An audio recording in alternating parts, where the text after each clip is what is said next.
Mayor Tom Barrett, and I'm joined this morning by the city's chief clerk, Jim Ozarski.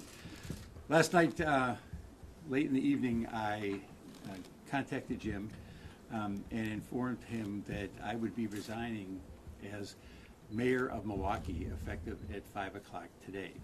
So after a few remarks, I'm going to sit down and sign the letter again, and he will distribute it to members of the Common Council.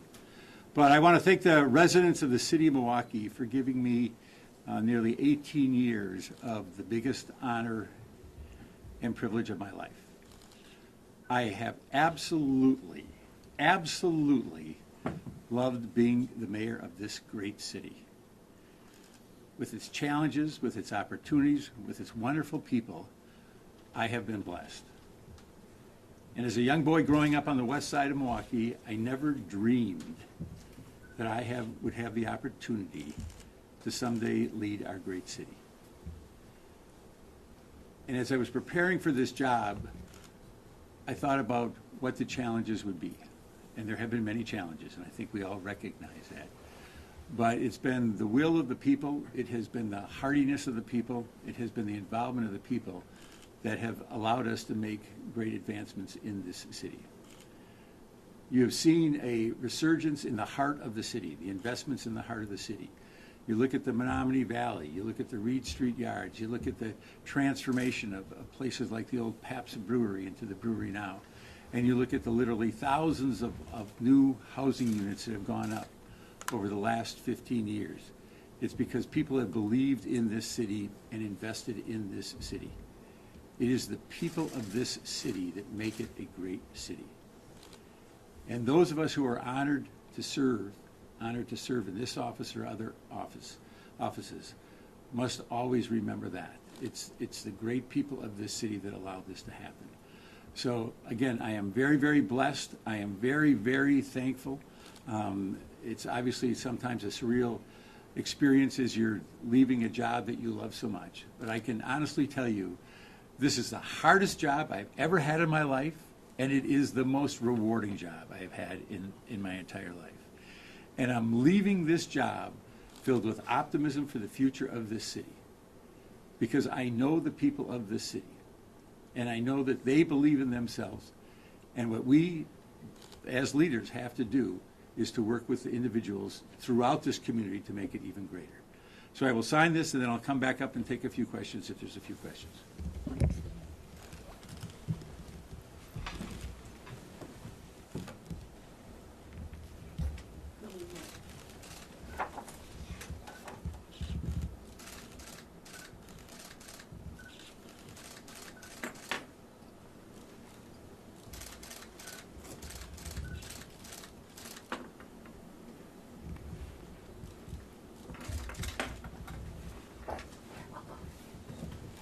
Jim, my letter of resignation.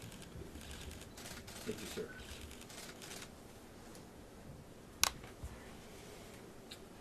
Are there any questions? Mayor, Milwaukee's coming off second year in a row of record homicides. How do you feel you're leaving the city from a public safety standpoint? Well, I think if you look at the track record over the last 15 years, you're going to see some pretty dramatic changes. When I came in, and you can even go farther back. If you look at the early 1990s, we had, of course, the crack cocaine epidemic, which led to record high, at that time, homicides in the city of Milwaukee. When I came in, obviously we're still hovering in the 120 range, but we had a very successful run from 2013, 14, 15, 16, in that period, and actually a few years later than that, I think it actually went all the way through 2019, where we saw our homicides going down every single year. And in fact, in one of those years, perhaps it was 2018 or 2019, we had the lowest number of homicides that we had seen in this city in a long time.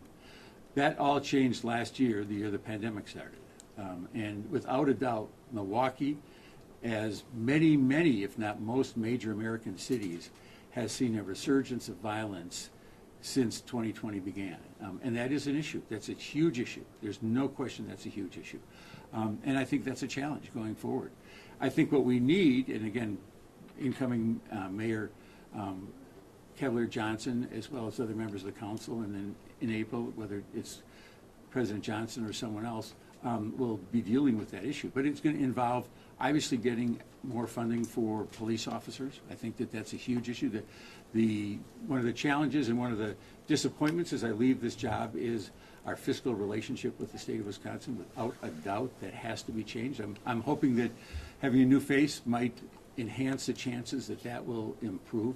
But that's a real issue. But I don't think we can be ignorant of the fact that the gun laws play a part in this. There's no doubt in my mind with the ease with which people can get guns, straw purchases. All those issues are very, very real. The drug trade continues to be a challenge. So those are real issues going forward. No question about it. Mayor, when's the last time you talked with the White House, and what do you detail what your transition now looks like? I will be receiving my oath tomorrow morning at 9 a.m. at the federal courthouse. Judge Edelman will be swearing me in. So as of tomorrow morning, if all goes well in the next 24 hours, good Lord willing and the creek don't rise, I will be the ambassador to Luxembourg tomorrow morning at this time. I understand you had to fill out a lot of paperwork. Can you tell us what you had to do yesterday in order to make this happen? Well, obviously, this resignation is the key, but there were other resignations for other boards. We submitted those. A lot of paperwork as an incoming employee. So a lot of it is pretty practical stuff. Nothing is newsworthy. It's stuff that every single one of you have had to fill out at one time or another in applying for a new job. Mayor, are you officially endorsing anybody to replace you in the? No, I'm covered by the Hatch Act, which means I can't get involved in partisan politics, but I think that in the spirit of that, I think it's prudent, and I've discussed this with people at the State Department, I'm going to take a break from politics here. You're resigning at 5 p.m. What's left to do today? Well, I have a list on my desk of things that I have to do. There's still some issues. I still have to fill out more papers to leave the city of Milwaukee. There's a few unresolved issues that I want to get done, and a few letters, a few phone calls, things like that. So, share with us what those unresolved issues are. well, there's nothing newsworthy, just responding to some people's calls, so nothing to write home about or to write in Urban Milwaukee about. So. Mayor, how does the pandemic play into this transition with the State Department and moving and traveling? That's a really good question. Perhaps not surprisingly, I've been watching Luxembourg and looking at their vaccination rate, looking at their infection rate. They have issues like we've got issues in the United States. Anybody who's looking at the national media can see that Europe is in the midst of this. My actual departure would probably be sometime in January is my guess. I'll make another trip to Washington in early January for additional meetings. But I'll be doing a lot of work in preparation for that and preparing literally to my wife and I that will be moving there. Is there a single thing that you're most proud of that you did in your tenure here? I know this sounds strange. I haven't sat down and thought, okay, what are the things? I'm proud of a lot of things that we have done. I really am.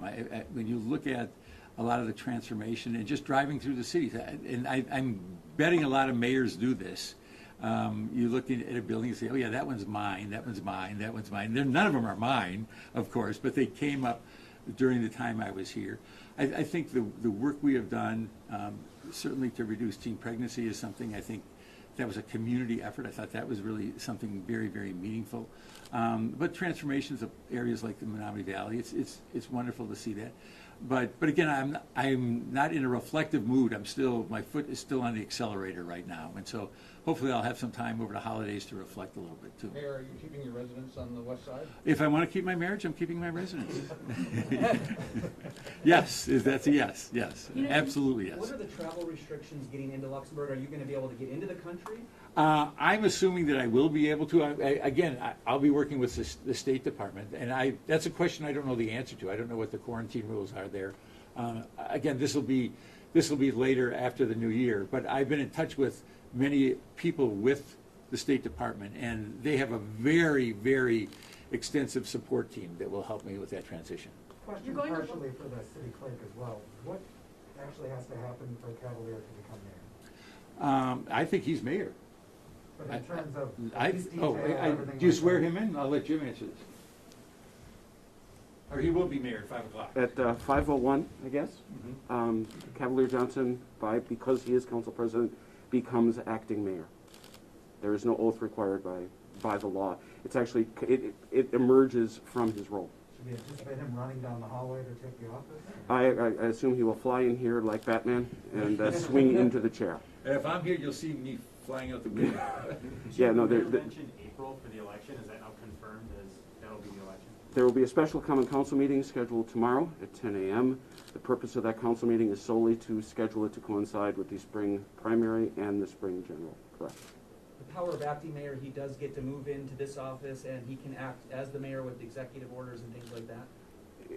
I've described it to others as it's the Council of Nicaea. He is both fully council president and fully mayor.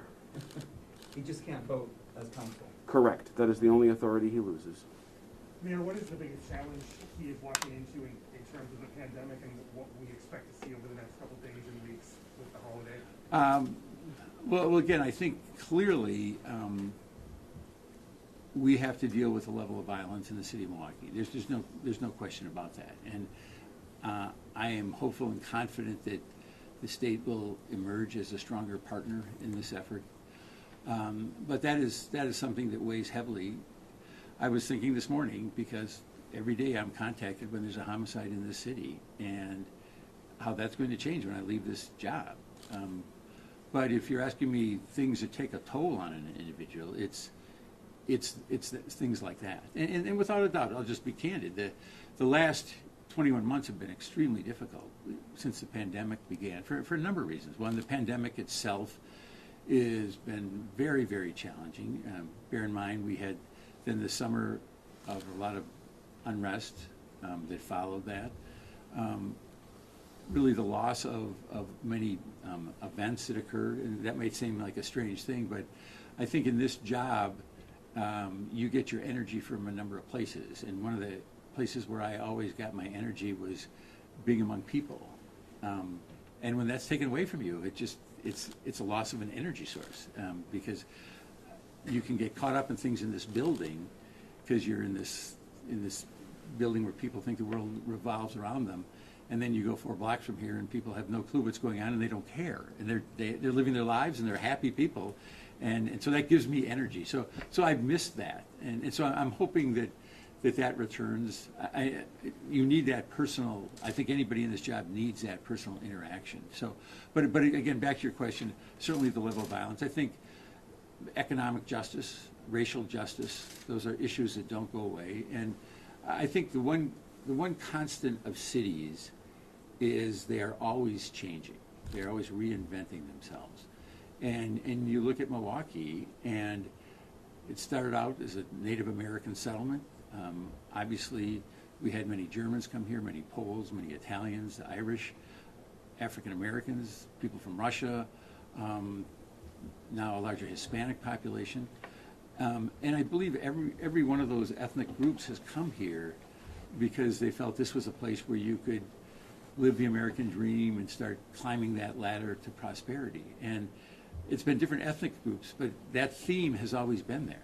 It's always been, cities are places where people come because they want to have a new start, or they want to find jobs, and that's exciting to me, and that gives me energy to see that. And what's different now is it's different people. That's the difference.